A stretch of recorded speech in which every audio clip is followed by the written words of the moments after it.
자, 오늘 함께 나누실 말씀 갈라디아서 3장 1절에서 5절 우리 함께 찾아보겠습니다. 갈라디아서 3장 1절에서 5절입니다.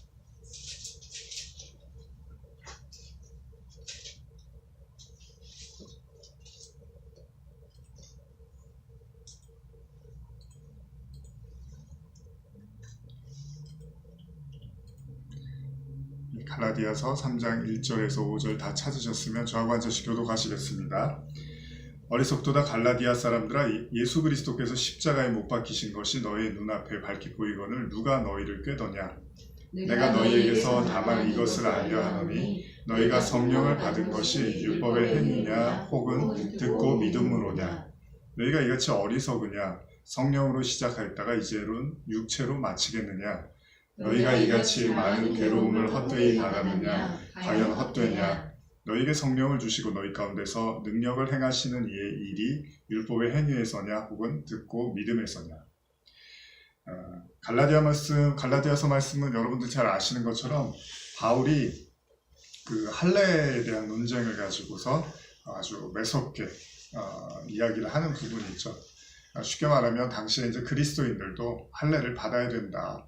왜냐하면 유대인들의 전통이었기 때문에. 할례는 여러분들이 잘 아시는 것처럼 그 남자의 생식기 포피를 이렇게 자르는 거죠. 그래서 창세기에서도 나오지만은 남자아이는 낳은 지 8일 만에 할례를 받아야 된다. 이것이 어떤 이제 거룩의 상징이고 하나님의 사람의 상징이다.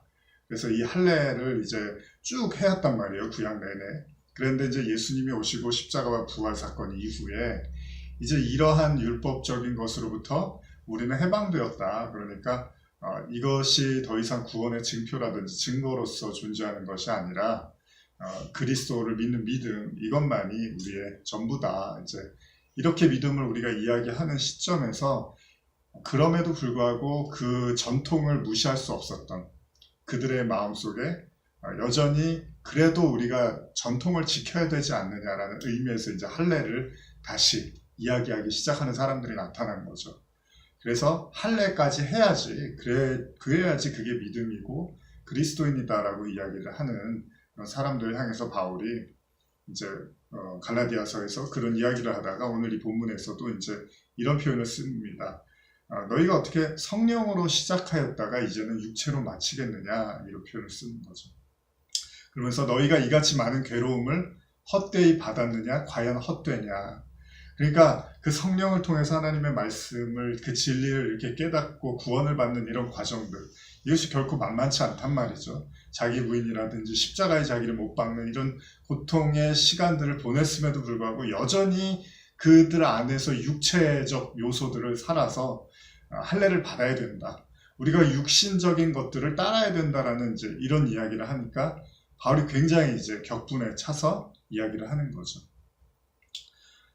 어리석도다 갈라디아 사람들아, 예수 그리스도께서 십자가에 못 박히신 것이 너희 눈앞에 밝히 보이거늘 누가 너희를 꾀더냐. 내가 너희에게 다만 이것을 알려 하노니 너희가 성령을 받은 것이 율법의 행위로냐 혹은 듣고 믿음이로냐. 그러니까 들음으로 그 믿음을 통해서 성령을 받은 것이 아니냐, 이 얘기잖아요. 그러니까 성령을 받는다는 것이 율법의 행위로 되는 것이냐. 사실 이 구절도 굉장히 이제 난해하고 어렵죠. 이게 어떤 의미일까 우리가 이제 생각을 해봐야겠지만. 그러면서 5절만 같이 읽어볼까요? 시작. 너희에게 성령을 주시고 너희 가운데 능력을 행하시는 이의 일이 율법의 행위에서냐 혹은 듣고 믿음에서냐. 그러면서 이제 6절 이하의 아브라함 이야기를 하면서 아브라함이 믿음으로 의롭다고 칭함을 받지 않았느냐, 이제 이런 이야기들이 또 나오죠. 자, 율법의 행위에서 의롭다라고 하셨느냐, 아니면 믿음을 가지고 의롭다고 하셨느냐. 결국 그 믿음을 통해서 성령을 받았다라는 이야기를 하는 거죠. 많은 사람들이 이제 이 본문을 가지고 우리가 오늘 생각해 볼 부분은 성령을 통해서 우리가 어떠한 삶을 살고 성령이 우리에게 어떠한 삶을 지향하게 하는가에 대한 이제 내용들을 좀 생각해 볼 필요가 있는 거예요. 그러니까 그렇다면 이 본문을 가지고서 그러면 성령을 받았으니까 육체적인 것에 대해서는 뭐 다 그냥 이렇게 의미 없이 초월해서 살 것이냐. 그냥 성령을 받으니까 우리가 육체적인 삶에 대해서는 더 이상 무관심해도 되느냐, 뭐 이렇게도 오해를 할 수 있는 구절이잖아요. 근데 어쨌든 본질적으로 지금 바울이 말하고 싶은 것은 성령을 받은 것, 이것은 믿음으로 받은 거다, 이제 이 얘기를 하고 싶은 거죠. 그만큼 또 이 본문이 우리에게 이제 암시해주고 있는 것은 하나님의 성령이 우리 안에 존재함에도 불구하고 우리가 끊임없이 육체의 행위, 율법의 행위를 놓기가 참 어렵다라는 이야기도 이 안에 담겨 있는 거죠. 그러니까 예를 들면 성령 받았으니까 내가 육체적인 것은 신경 안 쓰고 마음대로 산다, 이제 이런 이야기보다는 그들의 마음속에 하나님의 성령이 거한다 하더라도 그들이 여전히 구원의 상징, 구원의 본질적 의미로서 성령을 내놓기보다는 율법적인 것을 내놓으려고 하는 그 자아를 가지고 있다는 쪽이 더 만들 겁니다. 그러니까 성령을 받고서 마음대로 죄를 짓고 뭐 이렇게 살 수도 없겠지만요.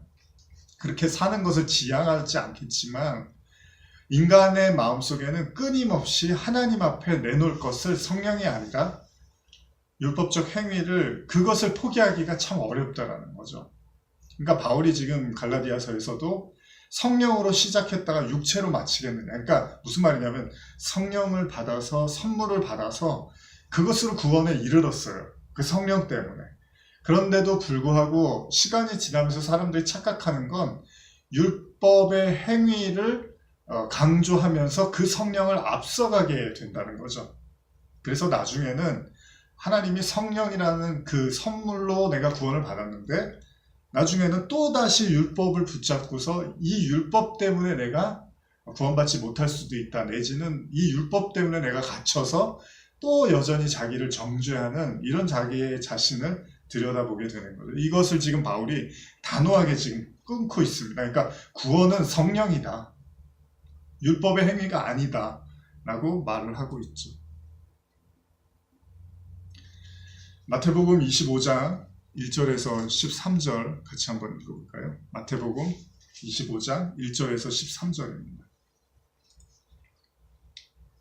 교독해 보시겠습니다. 마태복음 25장 1절에서 13절.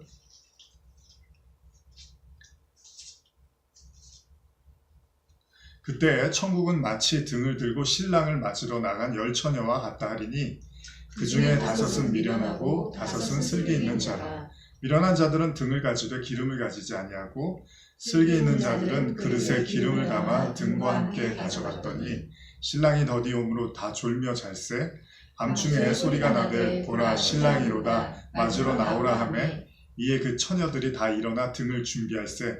미련한 자들이 슬기 있는 자들에게 이르되 우리 등불이 꺼져가니 너희 기름을 좀 나눠달라 하거늘 슬기 있는 자들이 대답하여 이르되 우리와 너희가 쓰기에 다 부족할까 하노니 차라리 파는 자들에게 가서 너희 쓸 것을 사라 하니 그들이 살아간 사이에 신랑이 오므로 준비하였던 자들은 함께 혼인잔치에 들어가고 문은 닫힌지라. 그 후에 남은 처녀들이 와서 이르되 주여 주여 우리에게 열어주소서. 대답하여 이르되 진실로 너희에게 이르노니 내가 너희를 알지 못하노라 하였느니라. 그런즉 깨어있으라. 너희는 그 날과 그 때를 알지 못하느니라. 사실 이게 이제 신랑과 신부로 묘사를 하는 그 비유잖아요. 근데 이제 천국을 비유하면서 등을 들고 신랑을 맞으러 나간 10처녀와 같다, 이렇게 이야기를 합니다. 근데 5은 미련하고 5은 슬기 있대요. 근데 미련한 자들은 등은 가지되 기름을 가지지 않았어요. 그리고 슬기 있는 자들은 그릇에 기름을 담아 등과 함께 가져갔대요. 자, 이제 신랑을 기다린 거, 이게 이제 이스라엘의 결혼 양식입니다. 이제 신랑이 올 때까지 기다리는 거예요. 드디어 이제 밤에 신랑이 왔는데 이제 처녀들이 일어나서 등을 준비하는데 미련한 자들은 당연히 기름이 없으니까 등불이 꺼져가는 거죠. 근데 슬기 있는 자들은 이제 등불을 가지고 있어요. 그래서 신랑이 왔을 때 신랑의 얼굴을 알아보게 되는 거죠. 그래서 그들은 이제 혼인잔치에 들어갑니다. 근데 남은 처녀들은 열어달라고 하지만 알지 못한다고 한다. 그러면서 깨어있어라. 그날과 그때를 알지 못하느니라. 뭐 여러 가지로 이야기하지만 아주 간단하게 한마디로 이야기하면 기름입니다. 기름. 기름을 가진 자를 구원하고 기름을 가지지 않은 자를 구원하지 않는 거예요. 그거 외에는 여기서 우리가 더 중요한 거를 찾기가 쉽지 않죠. 기름은 무엇을 의미합니까? 기름. 성경에는 기름이 굉장히 많이 나오는데 기름은 대표적으로 성령의 기름 부으심을 우리가 이야기하죠. 구약의 내내에서도 그 기름 부음 받은 자 이런 표현들을 많이 써요. 그러니까 이 본문도 간단히 생각하면 다섯은 기름이 없고 다섯은 기름이 있어요. 기름이 있는 자는 구원을 받는 거예요. 이렇게 이야기를 하고 있습니다. 요한일서 2장 20절에서 27절인데요. 제가 한번 읽어드릴게요. 너희는 거룩하신 자에게서 기름 부음을 받고 모든 것을 아느니라. 내가 너희에게 쓰는 것은 너희가 진리를 알지 못하기 때문이 아니라 알기 때문이요. 또 모든 거짓은 진리에서 나지 않기 때문이라. 거짓말하는 자가 누구냐? 예수께서 그리스도이심을 부인하는 자가 아니냐? 아버지와 아들을 부인하는 자가 적그리스도니 아들을 부인하는 자에게는 또한 아버지가 없으되 아들을 시인하는 자에게는 아버지도 있느니라. 너희는 처음부터 들은 것을 너희 안에 거하게 하라. 처음부터 들은 것이 너희 안에 거하면 너희가 아들과 아버지 안에 거하리라. 그가 우리에게 약속하신 것은 이것이니 곧 영원한 생명이니라. 너희를 미혹하는 자들에 관하여 내가 이것을 너희에게 썼노라. 너희는 주께 받은 바 기름 부음이 너희 안에 거하나니 아무도 너희를 가르칠 필요가 없고 오직 그의 기름 부음이 모든 것을 너희에게 가르치며 또 참되고 거짓이 없으니 너희를 가르치신 그대로 주 안에 거하라. 여러분 요한일서 2장 20절 이하를 내용을 보면 기름 부음을 받았다라고 이야기를 합니다. 여러분과 제가 성도는 기름 부음을 받고 모든 것을 안대요. 동의하십니까? 그리스도의 성도들은 거룩한 자에게 기름 부음을 받고 모든 것을 안대요. 그러면서 27절에 또 한 번 이야기를 하는데 너희는 주께 받은 바 기름 부음이 너희 안에 거하나니 아무도 너희를 가르칠 필요가 없고 오직 그의 기름 부음이 모든 것을 너희에게 가르치며 또 참되고 거짓이 없으니 너희를 가르치신 그대로 주 안에 거하라. 사실 성경에는 이런 이야기들이 좀 많이 나옵니다. 그러니까 성령께서 모든 걸 알게 하신다. 성령께서 모든 것을 가르친다. 그래서 누구에게도 배울 필요가 없다. 이런 이야기들이 나와요. 얼마나 어떻게 보면 오만하게 들릴 수 있는 얘기입니까? 그런데도 불구하고 하나님의 영, 기름 부음, 그건 이제 기름 부음이라고 하잖아요. 성령이 너희 안에 거하시면 너희를 아무도 가르칠 필요도 없고 그냥 너희는 그걸 깨닫고 알게 돼 있다는 거예요. 근데 이런 내용이 고린도후서 1장 21절 이하에도 있는데요.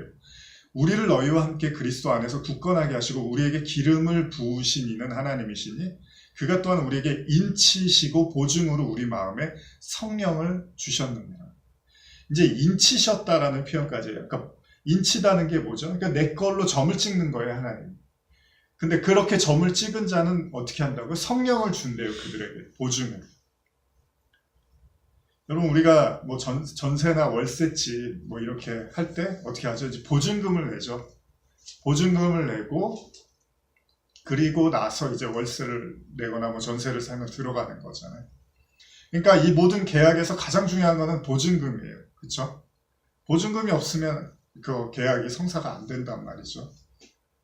그러니까 그러면 하나님은 우리에게 성령을 보증으로 줬다라는. 그러니까 여러분들이 이제 월세다 전세나 예를 들면 살다가 이제 이사를 해요. 그러면 뭘 받아야 되죠?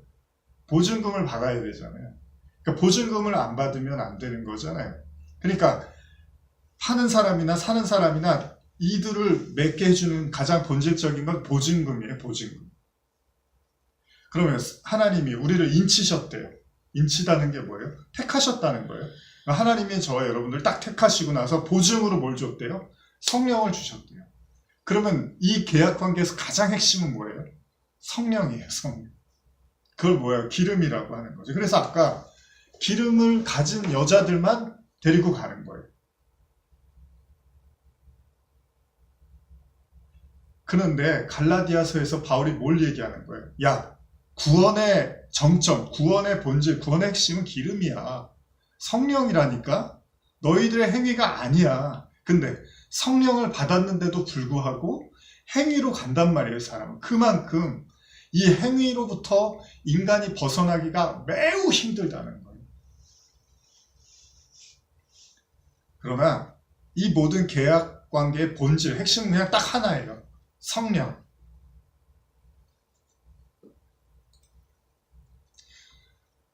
사도행전 10장 34절에서 48절 제가 읽어드릴게요. 천천히. 베드로가 입을 열어 말하되 내가 참으로 하나님은 사람의 외모를 보지 아니하시고 각 나라 중 하나님을 경외하며 의를 행하는 사람은 다 받으시는 줄 깨달았도다. 만유의 주 되신 예수 그리스도로 말미암아 화평의 복음을 전하사 이스라엘 자손들에게 보내신 말씀 곧 요한이 그 세례를 반포한 후에 갈릴리에서 시작하여 온 유대에 두루 전파된 그것을 너희도 알거니와 하나님이 나사렛 예수에게 성령과 능력을 기름 붓듯 하셨으며 그가 두루 다니시며 선한 일을 행하시고 마귀에게 눌린 모든 사람을 고치셨으니 이는 하나님이 함께 하셨습니다. 우리는 유대인의 땅과 예루살렘에서 그가 행하신 모든 일의 증인이라.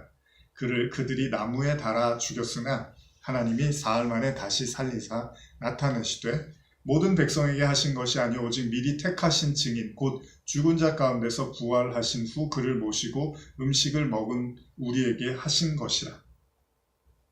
우리에게 명하사 백성에게 전도하되 하나님이 살아있는 자와 죽은 자의 재판장으로 정하신 자가 곧 이 사람인 것을 증언하게 하셨고 그에 대하여 모든 선지자도 증언하되 그를 믿는 사람들이 다 그의 이름을 힘입어 죄사함을 받는다 하였느니라. 베드로가 이 말을 할 때 성령이 말씀을 듣는 모든 사람에게 내려오시니 이게 지금 고넬료의 환상 그 다음 이야기입니다. 그러니까 베드로가 이제 고넬료를 만나고 그 가족들과 함께 이제 설교하는 거예요. 이런 내용을. 그런데 10장 44절에 이제 이 이야기를 한 다음에 베드로가 이 말을 할 때 성령이 말씀을 듣는 모든 사람에게 내려오시니 베드로와 함께 온 할례 받은 신자들이 이방인들에게도 성령을 부어주심으로 말미암아 놀라니 이는 방언을 말하며 하나님 높임을 들음이로라. 이에 베드로가 이르되 이 사람들이 우리와 같이 성령을 받았으니 누가 능히 물로 세례를 베풀물 금하리요 하고 명하여 예수 그리스도의 이름으로 세례를 베풀라 하니라. 그들이 베드로에게 며칠 더 머무기를 청하니라. 베드로가 설교를 했는데 성령이 내려오더니 성령을 받더래요. 베드로가 여기에서 이제 놀라죠. 그래서 이제 사도행전에서 그 고넬료의 환상이 차지하는 위치가 굉장히 큰 게 이방인에게도 하나님이 성령을 내려주시더라. 이제 이것을 베드로가 깨닫게 되는 이제 사건이었죠. 그래서 굉장히 베드로가 놀라서 이제 이것을 보고하는 그런 내용들도 나오죠. 말씀을 듣고 그 말씀 들음으로 믿음에 이르고 그 믿음이 우리에게 성령을 내려주시더라는 거예요. 여러분 기름 부음이라는 의미가 뭘까요? 성령의 기름 부으심, 기름 부음. 여러분 기름은 언제 붓죠? 튀김을 할 때 이제 기름을 붓죠. 후라이 할 때 기름을 붓지는 않잖아요. 네, 살짝. 근데 이제 튀김할 때 기름을 확 붓죠. 사람한테 이제 기름을 붓는단 말이에요. 왜 부어요? 튀기려고요. 사람한테 기름을 부어요. 구약에 보면 사람한테 이렇게 기름을 붓는다는 거는 두 가지 의미가 있는데요. 하나는 굉장히 특별한 존재다. 그러니까 거룩하다라는 의미에서 기름을 부어요. 그래서 이제 여러 가지 형태로 붓기도 하고 이렇게 바르기도 하고 여러 가지 형태로 하는데요. 기름을 이렇게 부으면 이제 그 기름 부음을 받은 존재는 구별된 사람이 되는 거예요. 그러니까 굉장히 거룩한 사람이라고 칭하는 거죠. 또 하나는 하나님으로부터 굉장히 특별한 이제 사명을 수행할 사람. 그러니까 하나님으로부터 보내심을 받았다라고 이제 사도를 표현할 때 그렇게 얘기를 하는데 그런 어떤 존재, 그러니까 하나님의 거룩한 뜻과 섭리를 수행하는 사람으로서 이제 기름을 붓는다는 거예요. 그래서 이제 구약에는 보통 왕들이라든지 선지자들 이제 그런 기름 부음에 대한 모습들을 많이 우리가 보죠. 이게 이제 하나님의, 그러니까 쉽게 말하면 기름 부음을 받았다라는 것은 하나님의 영광을 위해서 존재한다는 거예요. 그 존재 자체가. 근데 여러분, 그리스도라는 뜻이 뭐죠? 그리스도도 기름 부음 받은 자예요. 근데 기름 부음을 받은, 이제 예수님이 기름 부음을 받은 자잖아요. 그리스도. 그러면 이렇게 기름 부음을 받은 자는 오직 하나님의 영광만 나타내고 하나님의 말씀만 나타내고 하나님의 그 뜻만 이제 행하게 돼 있는, 그러니까 아예 그렇게 구별이 된 존재라는 거죠. 근데 이거를 이제 신약에 와서 우리가 성령의 임재, 성령이 임한 사람, 그 기름 부음 받았다, 이렇게 지금 이야기를 하는 거죠. 그래서 아까 요한일서에서나 고린도에서 너희가 기름 부음 받았다, 이렇게 이야기를 해요. 그러면 이제 예수님이 기름 부음을 받은 자예요. 그리스도란 말이에요. 그러면 그 예수님이 기름 부음을 받았다라는 것이, 그 예수님이 받은 그 기름 부음이 우리 안에도 기름 부음으로 존재한다라는 거잖아요. 그렇죠? 출애굽기 30장 23절에서 32절입니다. 한번 찾아서 이건 교독해 볼까요?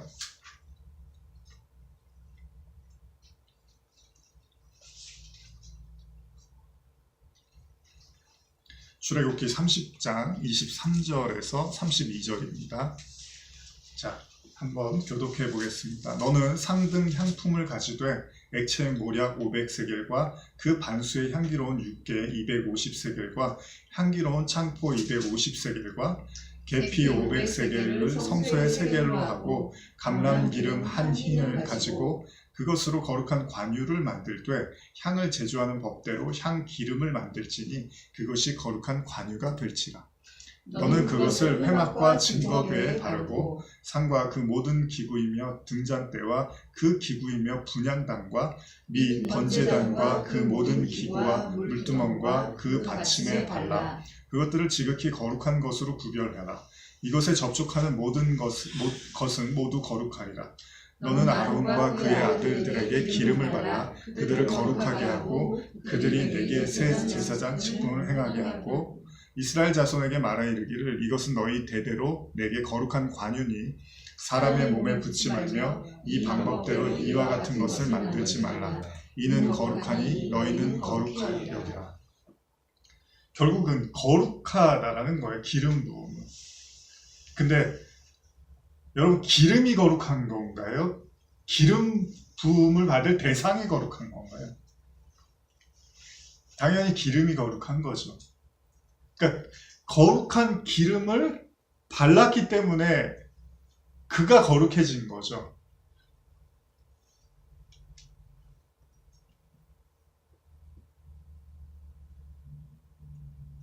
왕좌가 거룩한 겁니까? 그 의자에 앉는 사람이 거룩한 겁니다. 사실은 그 자리가 거룩하기 때문에 그 자리에 앉는 사람을 거룩하게 대해주는 거죠. 그러니까 기름 부음을 받는다는 것은 그 기름이 거룩하기 때문에 그 기름을 받았을 때, 기름 부음을 받았을 때 그가 거룩해지게 되는 거죠.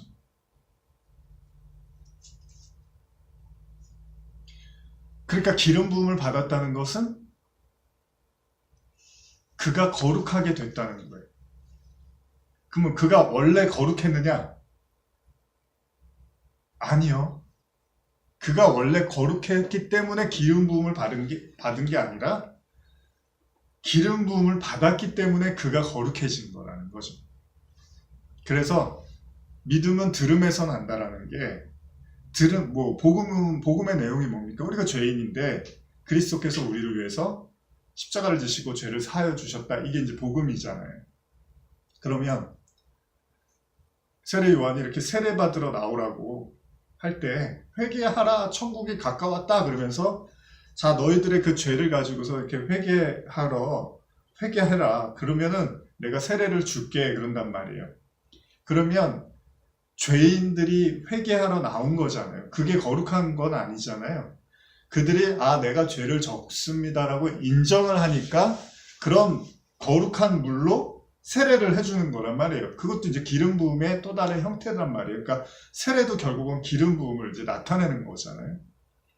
그러면 내가 죄를 인정하고 내가 그 세례에 참여하는 것, 내가 인간의 연약함을 인정하고 기름 부음을 받는다라는 것은 그 기름 부음의 본질적 요소는 육신적인 그 어둠, 죄, 한계 이런 것들을 내가 인정할 때 하나님의 능력으로 내가 덧입혀져서 내가 구원도 받고 또 복음도 전할 수 있는 거룩한 자로 살 수 있는 은혜를 우리에게 주신 거잖아요.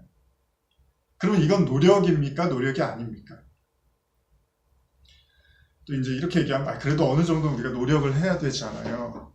물론 노력을 해야죠. 하지 말라 그래도 인간은 하게 돼 있어요. 그런데도 불구하고 오늘 갈라디아서 처음에 바울이 얘기하고 싶은 건 우리는 이것을 이렇게 구분해내지 않고 자꾸 기름 부음과 그리고 나의 거룩해지려고 하는 노력과 욕망을 자꾸 이렇게 혼합시켜 버리려고 하는 의지를 갖고 있다는 거예요. 여러분, 기름은 이렇게 물에 뜹니다. 그러니까 절대 물과 기름이 섞일 수가 없어요. 그러니까 성령이 충만하다라든지 성령으로 온전히 우리가 덧입혀졌다라는 다른 의미는 물과 기름이 섞이지 않듯 내 육신적인 나와 그리고 하나님의 영원한 기름 부음, 그 거룩함이 절대 섞여서는 안 된다라는 거잖아요. 그러면 성령이 우리에게 하시는 역할은 우리 안으로 들어와서 우리에게 성령의 죄와 사망, 그 의에 대해서, 죄에 대해서, 심판에 대해서 이런 것들을 가르쳐 줌으로 통해서 자, 마지막 그 성령이 우리에게 가지고자 하는, 우리에게 주고자 하는 본질은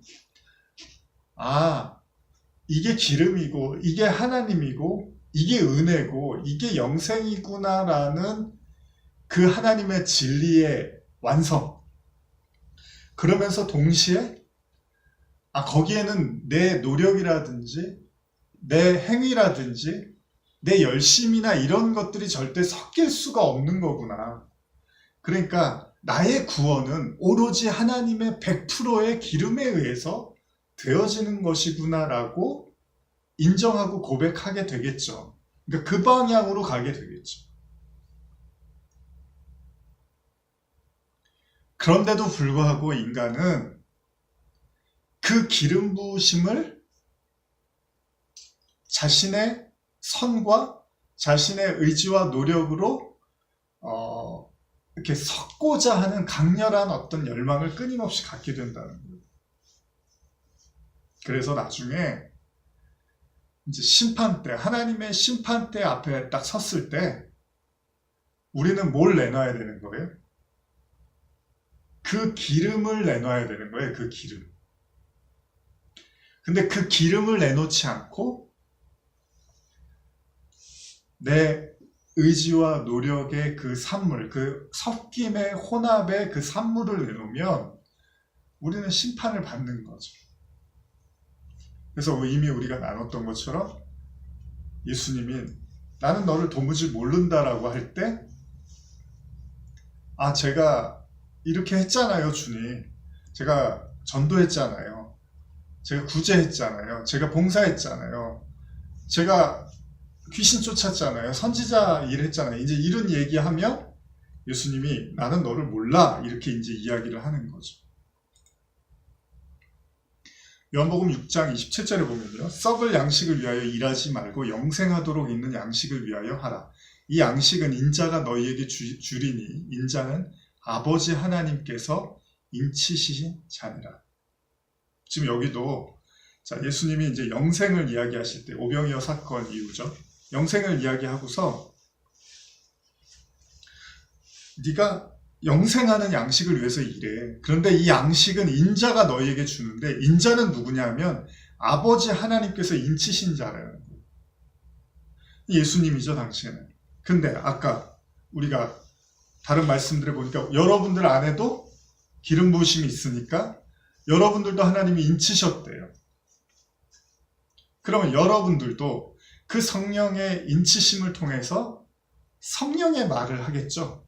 그러면 그게 누군가에게 양식이 되는 거죠. 그러니까 결국 성령의 인치심을 받은 모든 그리스도인들, 성도들은 그리스도라는 뜻 자체가 기름 부으심이니까 그리스도인들도 다 기름 부음 받은 자들이라는 거예요. 예수님의 그 기름 부으심이 여러분과 저의 안에도 존재한다는 거예요.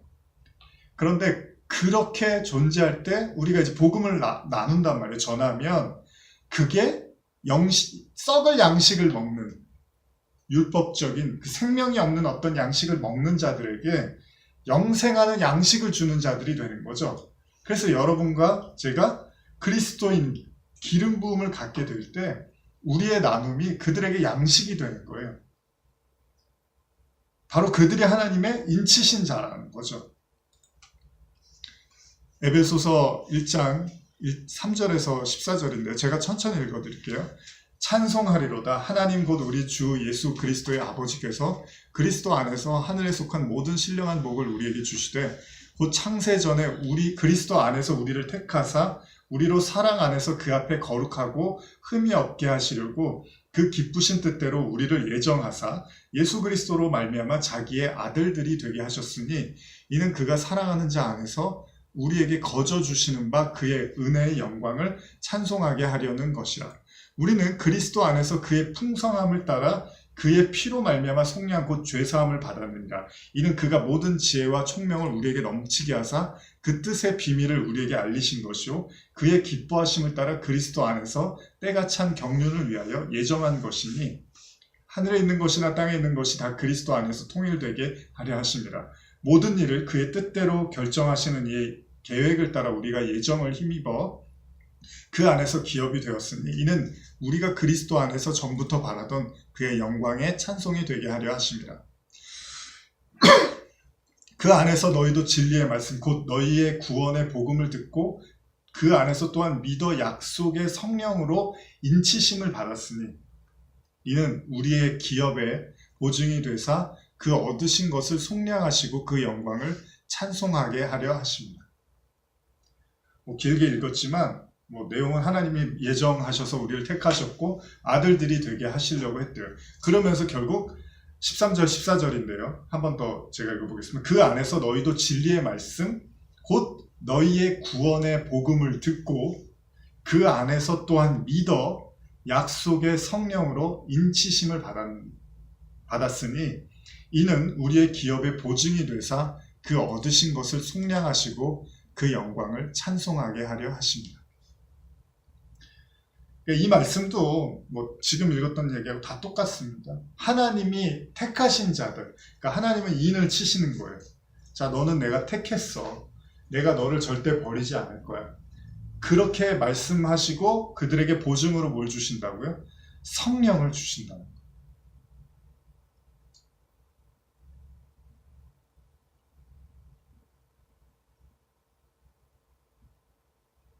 그런데 어떻게 해요? 행위로요? 아니요. 듣고 믿음으로. 하나님의 말씀을 듣고 그 믿음으로 하나님이 성령을 주신다는 거예요. 에베소서 4장 30절 보면요. 하나님의 성령을 근심하게 하지 말라. 그 안에서 너희가 구원의 날까지 인치심을 받았느니라. 하나님의 성령을 어떻게 우리가 근심하게 하죠? 자, 주의 영이 계신 곳에는 자유함이 있다고 했어요. 자유라는 게 뭐죠? 기쁨이잖아요. 구원이잖아요. 근데 성령, 그 영이 있음에도 불구하고 우리가 근심할 수밖에 없는 이유는 뭐죠? 물론 세상의 어떤 일들이라든지 문제, 우리 앞에 닥친 어려움들 이런 것들 때문에 우리가 이제 근심을 하는 것도 사실이에요. 그러나 그 근심의 깊은 내면에 들어가 보면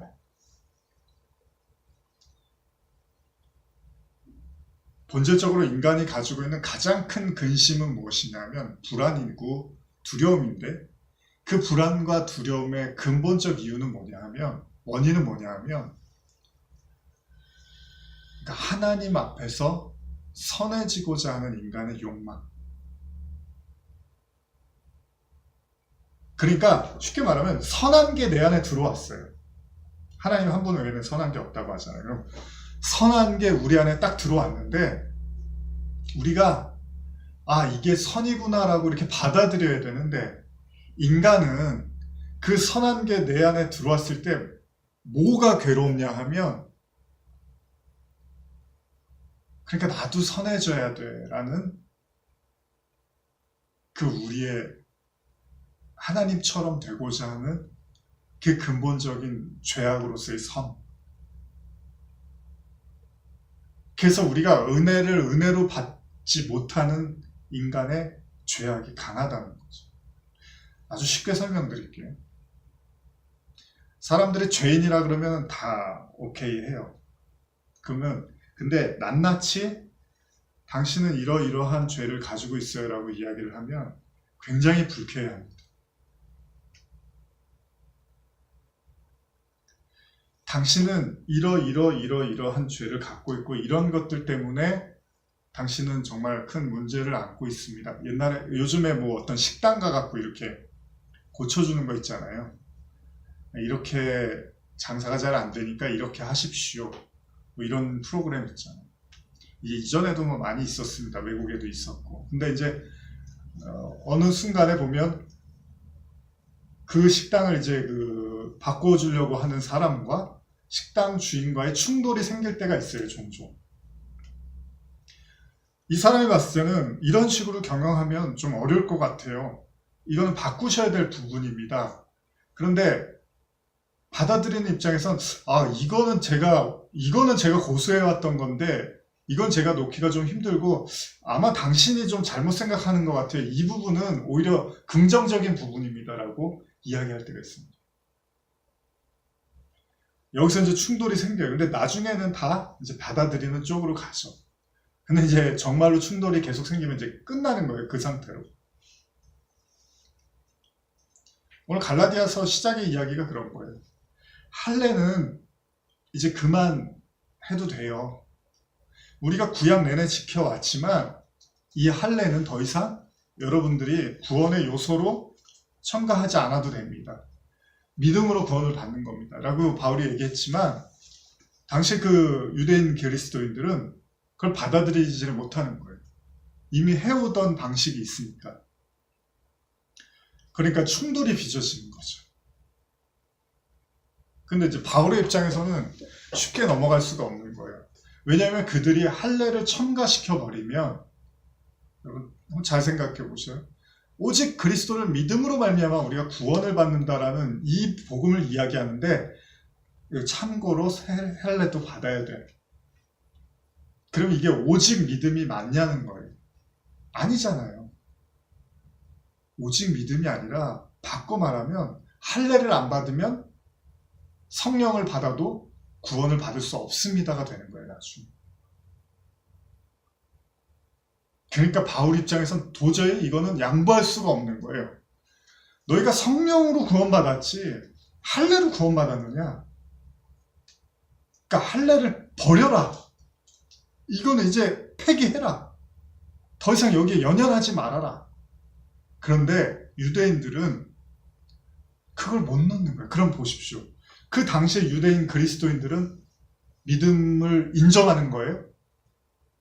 믿음을 인정 안 하는 게 되는 거예요. 그들은 여전히 전통을 고수하고 있는 거예요.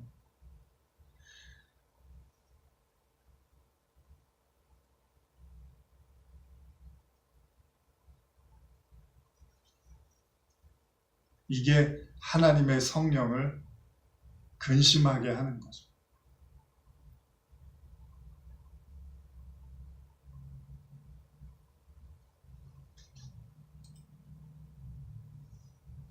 그러니까 우리 안에도 늘 그런 충돌이 있는 거예요. 완전한 하나님의 은혜냐? 아니면 내가 고수해온 전통과 내가 믿고 있는 선과 내가 알고 있는 그 지식과 지혜를 고수할 것인가? 이게 우리 안에는 항상 충돌을 해요. 그럼 여러분, 회개는 뭘까요? 회개하고 성령 받으라 그러잖아요. 회개는 뭐죠? 여러분 회개하셨나요? 자, 어떤 걸 회개하셨나요?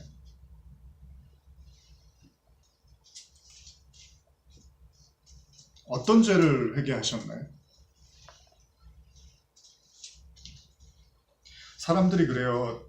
이제 복음을 좀 알게 되면 저는 죄밖에 진 게 없어요. 이런 얘기를 해요.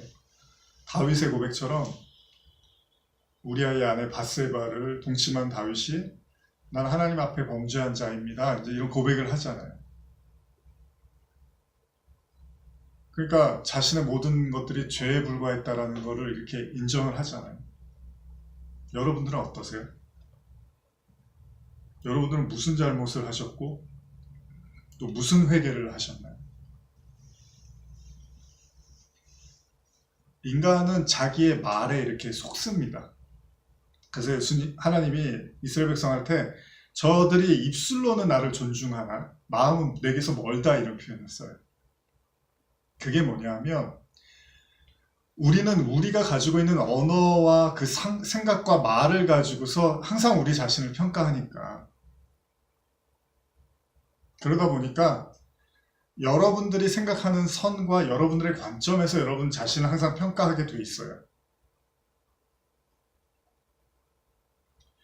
그러다 보니까 여러분들의 그 삶의 어떤 방식이라든지 고수해온 이런 것들을 쉽게 놓을 수가 없습니다.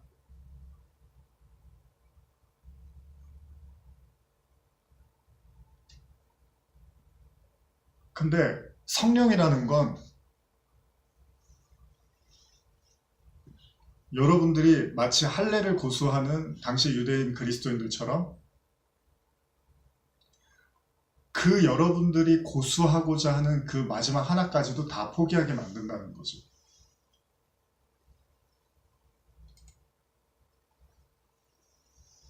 그게 우리가 지난번에 나눴던 욥이 또 이사야가 하나님을 만났을 때 자기의 입을 가린다거나 자기의 입술을 그 숯불에 대거나 이런 걸로 나타나는 거죠. 그러니까 믿음의 완성이라는 것, 구원의 완성이라는 것은 여러분들의 행위를 포기하는 거예요. 여러분들의 율법적 노력이라든지 여러분들이 지키고자 하는 선이라든지 이런 것들을 하나하나씩 포기하고 내려놓는 거죠. 왜냐하면 그리스도께서는 그 율법을 십자가에 못 박고 이미 이제 더 이상 효력이 없게 만들었는데 우리는 아직 그 율법을 마음속에 가지고 그 몰래 율법을 보고 있는 거예요.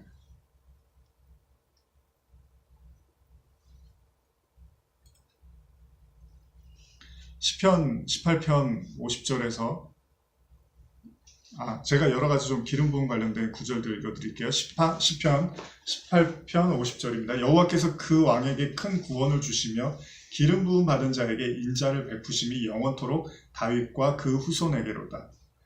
시편 20편 6절입니다. 여호와께서 자기에게 기름 부음 받은 자들을 구원하시는 줄 이제 내가 아노니 그의 오른손에 구원하는 힘으로 그의 거룩한 하늘에서 그에게 응답하시리로다. 시편 23편 5절입니다. 주께서 내 원수의 목전에서 내게 상을 차려주시고 기름을 내 머리에 부으셨으니 내 잔이 넘치나이다. 시편 28편 8절입니다. 여호와는 그들의 힘이시요 그의 기름 부음 받은 자의 구원의 요새시로다. 자, 이사야 61장 1절에서 3절입니다. 같이 이건 찾아서 읽어볼까요?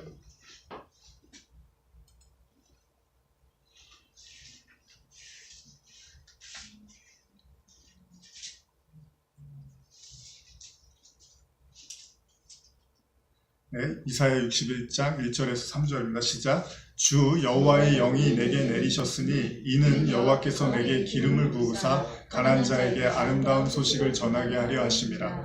나를 보내사 마음이 상한 자를 고치며 포로된 자에게 자유를, 갇힌 자에게 노임을 선포하며 여호와의 은혜의 해와 우리 하나님의 보복의 날을 선포하며 모든 슬픈 자를 위로하되 무릇 시온에서 슬퍼하는 자에게 화관을 주어 그 죄를 대신하며 기쁨의 기름으로 그 슬픔을 대신하며 찬송의 옷으로 그 근심을 대신하시고 그들이 의의 나무 곧 여호와께서 심으신 그 영광을 나타낼 자라 일컬음을 받게 하려 하십니다.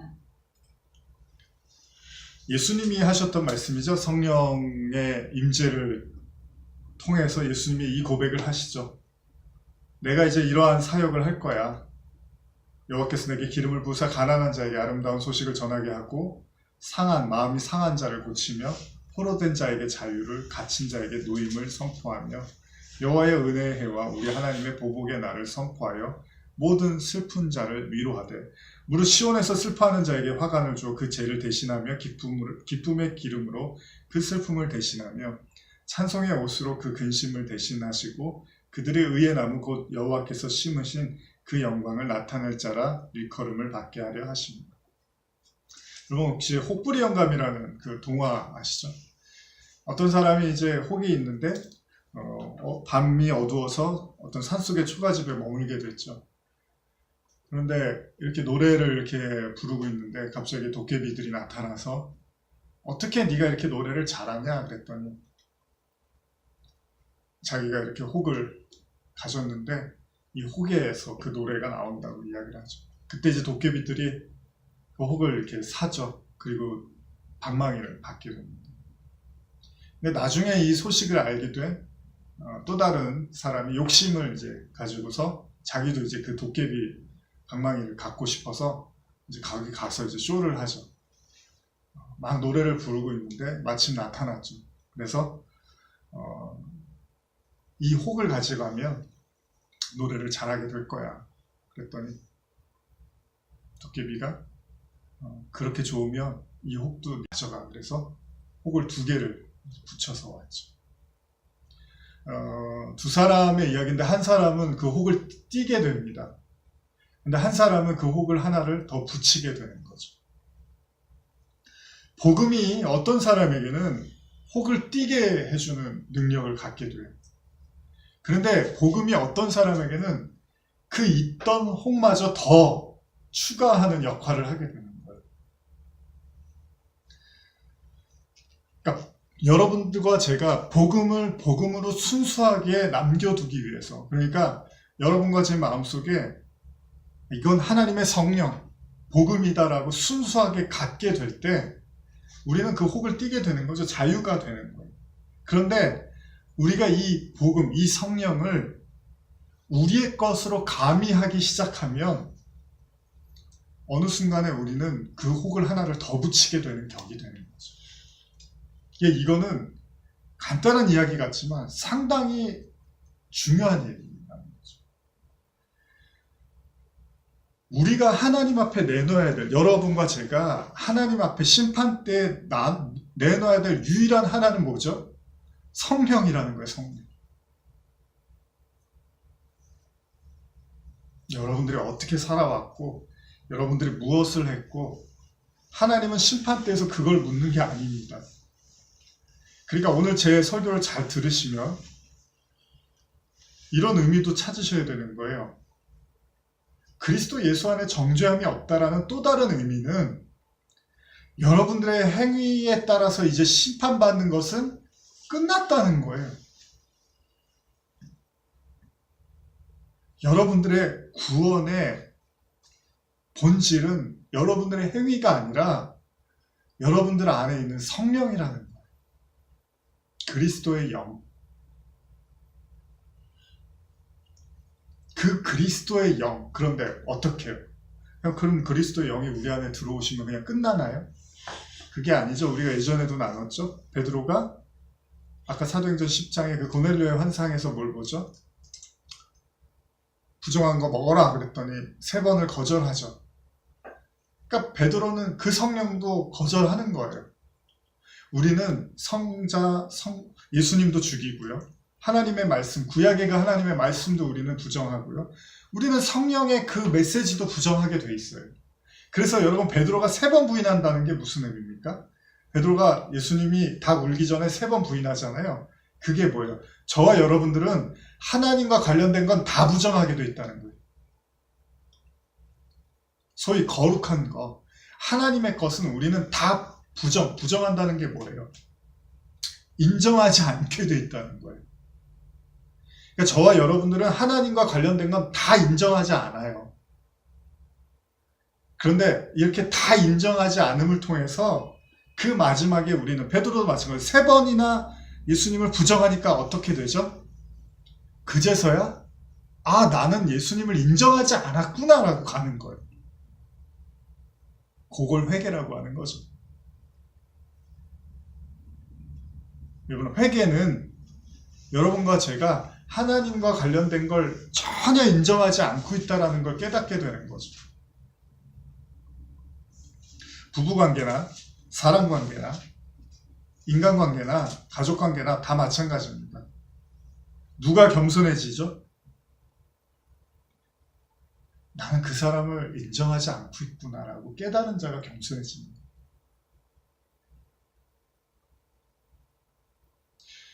여러분, 누가 회개하죠?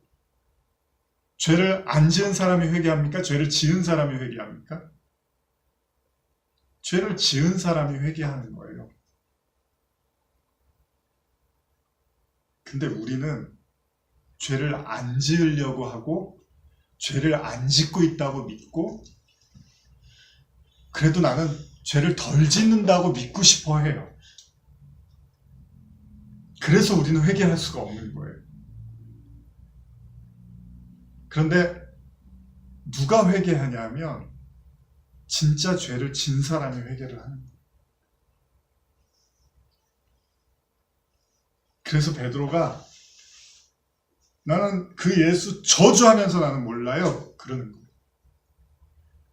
근데 그제서야 자기 속에 있는 악을 다 끌어내놓고야 비로소 나는 예수를 인정한 적이 없었네. 메시아로 본 적이 없었네. 하나님의 아들로 인정한 적이 없었네. 그제서야 오는 거예요. 회개하는 거죠.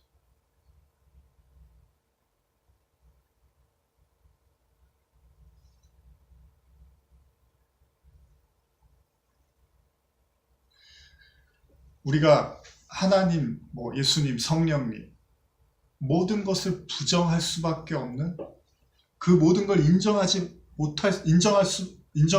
않는 그런 존재임을 우리가 비로소 인정하게 될 때 그때 우리는 회개를 하게 되는 거죠.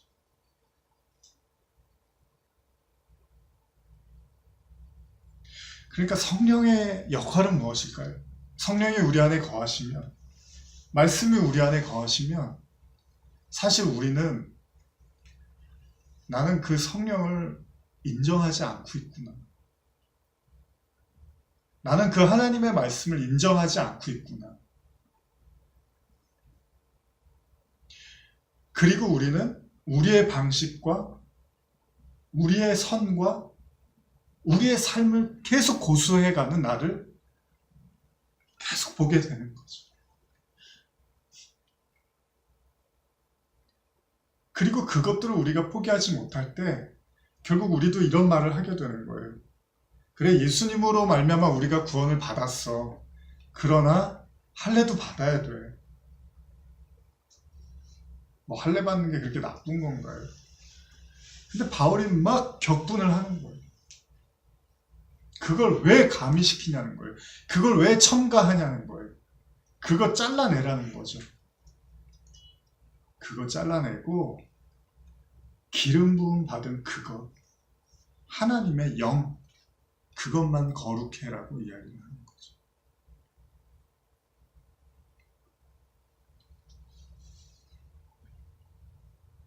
마태복음 22장 8절에서 13절입니다.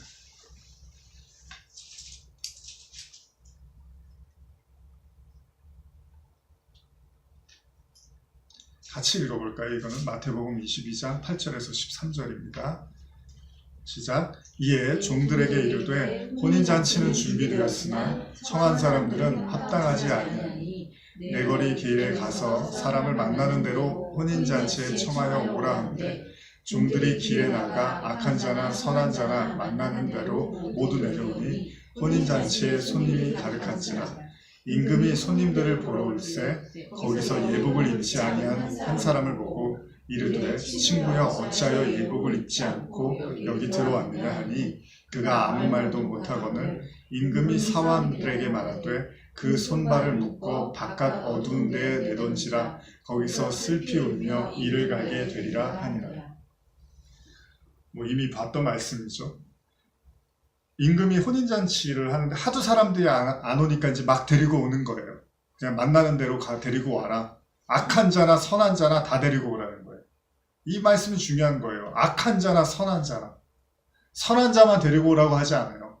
악한 자나 선한 자. 그런데 여러분, 이 본문이 무서운 게 뭐냐면 여기서 지금 악을 규정하는데 누구를 악하다고 하냐면 11절이죠. 같이 읽어볼까요? 시작. 임금이 손님들을 보러 들어올세 거기서 예복을 입지 않은 한 사람을 보고.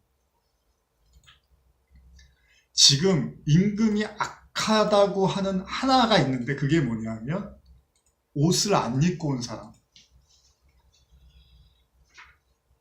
이게 이제 오늘 제가 하는 설교의 이제 마무리 같은 말씀이죠. 우리는 혼인잔치에 들어갔으면 이제 성공한 걸로 생각하잖아요. 잔치에 참여했으니까. 그런데 아니에요. 임금은 심판을 하는데 그 사람이 악하게 살았는지 선하게 살았는지 지금 이걸 묻는 게 아니에요. 악한 자나 선한 자나 그냥 만나는 대로 다 데리고 왔는데 임금의 기준이 딱 하나 있어요. 예복을 입지 아니한 사람.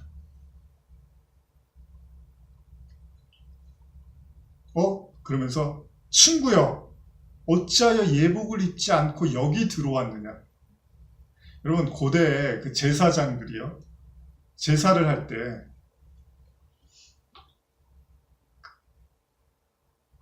깊은 하나님의 깊은 그 지성소로 들어갈 때 그들이 죄가 있으면 죽는다고 해요. 지금 여기 보면 누군가 깊은 곳에 들어왔어요. 혼인잔치라는 하나님의 그 혼인잔치라는 깊은 곳에 들어왔는데 친구라고 해요. 그런데 예복을 입지 않고 들어왔다고 하니까 그 사람을 끌어다가 어두운 데 던지라고. 그러면서 22장의 6절은 어떻게 끝나냐 하면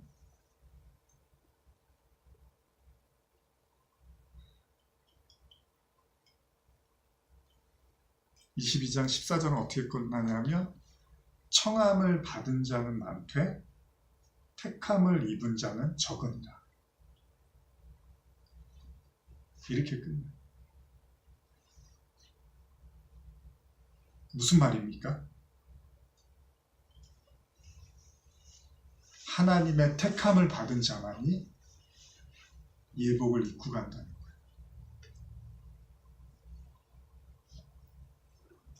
다 성령을 얘기하고 다 복음을 얘기하고 다 자유를 얘기하고 다 그리스도의 은혜를 이야기하는 것 같지만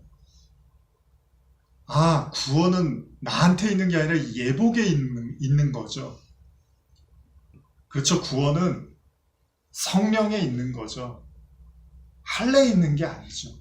내 행위나 내 행실에 있는 게 아니라 하나님의 성령만이 그 인치신 보증으로 주신 그거 성령만 구원이죠. 이렇게 그 성령의 예복을 입은 자만이 그걸 입었다고 하는 거예요, 여러분. 그걸 우리가 인정하고 믿음으로 받아들일 때 그 사람이 겉옷을 입은 자가 되는 거예요. 예복을 입은 자가 되는 거예요. 그런데 들어왔는데 아까 열천의 비유도 마찬가지잖아요. 등불을 들고 있는데 등불만 들고 있으면 되는 줄 알았는데 아니었어요. 기름이 있어야지 구원받는 거구나. 그게 지혜로운 자라는 거예요. 이 예복이 아니면 나는 구원받을 수 없는 거구나. 이거.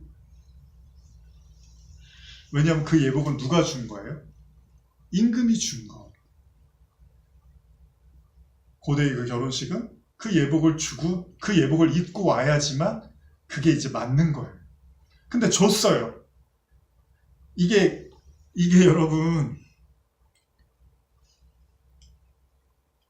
지난번에도 얘기는 안 했지만 달란트의 비유 있잖아요. 5개 줬고 5개, 2개, 2개. 하나 줬으면 그 하나를 가지고 오면 되는 거잖아요. 그러니까 저와 여러분들이 그리스도의 은혜를 알았다면, 성령으로 보증으로 인을 치셔서 우리에게 보증으로 성령을 주셨다면 우리가 내놓아야 될 건 뭐예요? 성령밖에 없어요. 여러분들이 내놓아야 될 건 여러분들의 행실이 아니라 성령을 내놓으면 되는 거예요.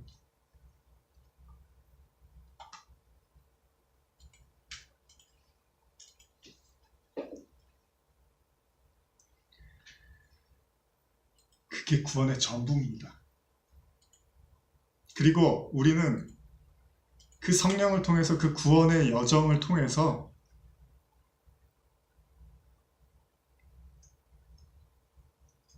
그걸 깨닫게 되는 거죠.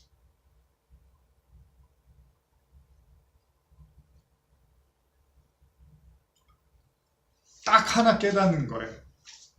하나님의 영, 성령, 그리스도의 영이 전부구나. 하나님이 더 이상 내 행위를 가지고 선악을 묻는 게 아니구나, 구원은. 내가 선하게 살았는지 나쁘게 살았는지 이걸 하나님이 캐는 게 아니라 하나님의 관심은 딱 하나예요. 내가 준 거 가지고 오라는 거예요. 그러니까 신앙의 곁길로 빠지지 마십시오. 하나님은 내가 준 거 그거 그대로 내놓으라는 거예요. 근데 하나님 성령도 주셨지만 할례도 받아야 되죠? 이러면 나가라고 하는 거예요. 나가 너. 넌 아직 은혜가 뭔지 모르는구나. 이게 여러분들한테 복음으로 들리셔야 되는 거예요. 왜요? 더 이상 하나님이 우리의 행위를 가지고 잘했다 못했다 심판하는 하나님이 아니라 보증으로 주신 그 성령으로 우리를 구원하셨으니까. 제가 옛날에 그 야구로 비유를 많이 하는데, 야구 선수가 계약금을 받았어요. 그럼 이제 그 야구 선수가 성적이 안 좋으면 도로 뺐나요? 그거하고 관계가 없어요. 물론 계약 조항에 그게 들어가 있으면 모르겠지만, 그게 없으면 계약금을 딱 받았어요. 그러면 5년 계약이면 5년 동안은 그 선수가 잘하든 못하든 계약금은 그의 것이 되는 거죠. 물론 성령으로 인치셨다는 것, 하나님이 우리를 택하시고 보증으로 성령을 주셨다는 것, 이제 더 이상 여러분들의 행위에 하나님이 선과 악으로 여러분들을 판단한다는 것이 아닙니다. 그리고 그 성령을 통해서 또한 사는 그리스도인들은 그 성령의 열매를 또 맺을 수밖에 없고요. 뭐 이렇게 하십시오 저렇게 하십시오 아까 보잖아요. 성령의 기름 부음 받은 자는 그냥 하나님이 다 가르쳐 준대잖아요. 거기서 자유가 터지는 거죠. 그러니까 우리가 제일 잘하는 게 뭐예요? 자기 정죄, 뭐 말해놓고 내가 말 실수했나, 뭐 사람들한테 이렇게 행동하고 내가 실수했나, 자꾸 우리를 이렇게 괴롭히잖아요. 그 정죄로부터, 과거로부터나. 근데 우리가 이 사실을 알게 됐을 때, 하나님은 성령만 보시는구나. 하나님이 주신 거 그거 입고 가면 되는구나. 그걸 알았을 때 우리는 더 이상 우리의 삶에 그 선악으로부터 벗어나게 되는 거죠.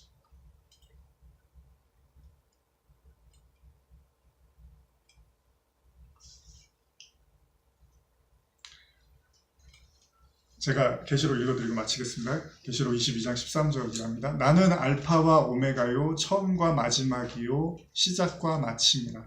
자기 두루마기를 빠는 자들은 복이 있으니 이는 그들이 생명나무에 나아가며 문을 통하여 성에 들어갈 권세를 받으려 함이로다. 자기 두루마기를 빠는 자는 복이 있대요. 왜냐하면 그는 생명나무에 들어간대요. 나아가며 문을 통해서 성에 들어갈 권세를 받았다. 옷을 빨라는 얘기를 하잖아요, 지금 갑자기. 이게 무슨 얘기예요? 아까 그 얘기예요. 하나님의 것과 내 것을 이제 섞는 것으로부터 벗어나는 자들. 아, 이게 하나님 거죠. 이게 성령이죠. 왜요? 그게 기름 부음의 내용이니까. 기름 부음은 하나님의 영광만 나타나는 거니까요.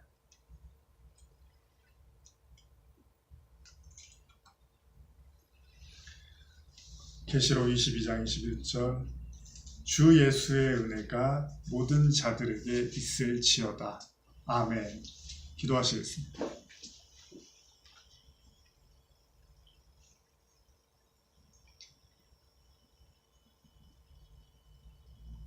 오직 복음, 오직 믿음, 오직 성령,